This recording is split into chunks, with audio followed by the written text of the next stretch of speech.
You know, some of the most incredible stories in all of history, they're about last stands. Those moments where just a handful of defenders stare down absolutely impossible odds. Well, today, we're diving into one of the greatest last stands you've probably never heard of, the Battle of Sara Garhi. It all boils down to this one number, 21. That's it. That's how many soldiers were defending their post. Just 21 guys. And this is the number they were facing. More than 10,000 enemy fighters. The odds weren't just bad. They were basically non-existent. To really understand how this happened, we've got to go back in time to a tiny, lonely fort in a very remote part of the world. The date is September 12th, 1897. We're high up in the rocky, desolate mountains of the northwest frontier. And here, at this simple, little stone fort, are 21 men. They're all from the 36th Sikh Regiment of the British Army, and they're led by their commander, Havildar Ishar Singh. Now, Sara Garhi wasn't some huge, important fortress. It was basically a tiny communications post. Its entire job was to relay signals using a heliograph. That's a device that flashes sunlight with a mirror between two much larger British forts, Fort Lockhart and Fort Gulistan. It was the crucial link, the one thing holding their whole defense line together. So, you've got this quiet, boring posting. How on earth does it suddenly turn into a desperate fight-to-the-death battle for survival? As the sun comes up, the soldiers at Sara Garhi see something just unbelievable. The entire valley below them is just a sea of Afghan tribesmen, a massive army swarming towards them. And their goal was obvious: take out Sara Garhi and cut the British communication line in two. The signalman, Sepoy Gurmukh Singh, he doesn't waste a second. He jumps on the heliograph and starts flashing a message to Colonel Houghton over at Fort Lockhart. But here's the thing. His message isn't a question. It's not a request for orders. It's a statement. He says, "Enemy approaching. We are fighting to the last." The reply that flashes back is absolutely brutal. It completely seals their fate. No help is coming. Not in time anyway.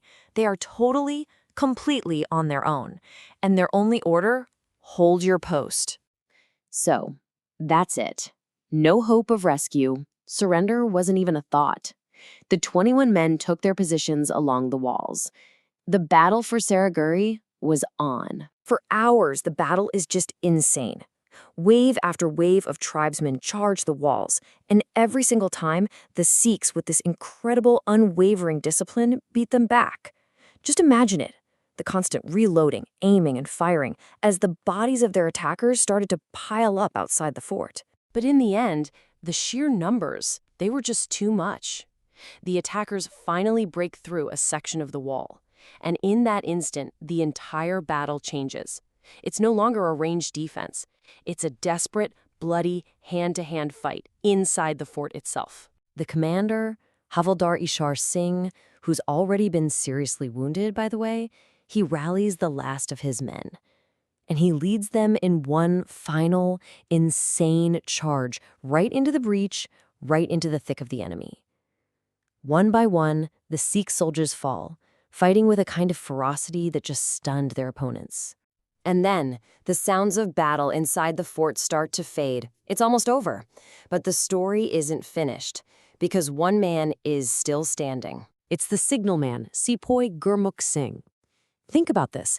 The entire time, while his friends were fighting and dying around him, he has been on that heliograph flashing messages narrating the final, heroic moments of his comrades to Fort Lockhart. Now, he's the last one alive. And his final message, it's a request. He asks for permission to put down the heliograph and pick up his rifle. Permission granted. The tribesmen, they set the signaling post on fire to try and smoke him out. And as he emerges from the smoke and the flames, rifle in hand, Gurmukh Singh lets out one last, thundering Sikh war cry. Jo boli so nihal, Sat Sri Akal. It means, he who cries God is truth is ever victorious. And then he too is overcome. The 21 defenders were gone. The fort had fallen. But in losing that battle, they have won something so much bigger. They had won a legend. You see, their sacrifice, as incredible as it wasn't pointless. It had a massive strategic impact. This was a calculated delay that changed everything that happened next. So what did they actually achieve? Well, get this. Those 21 men held off a 10,000-man army for a full 7 hours. That delay gave the two main forts, Lockhart and Gulistan, the critical time they needed to call in reinforcements and prepare their defenses.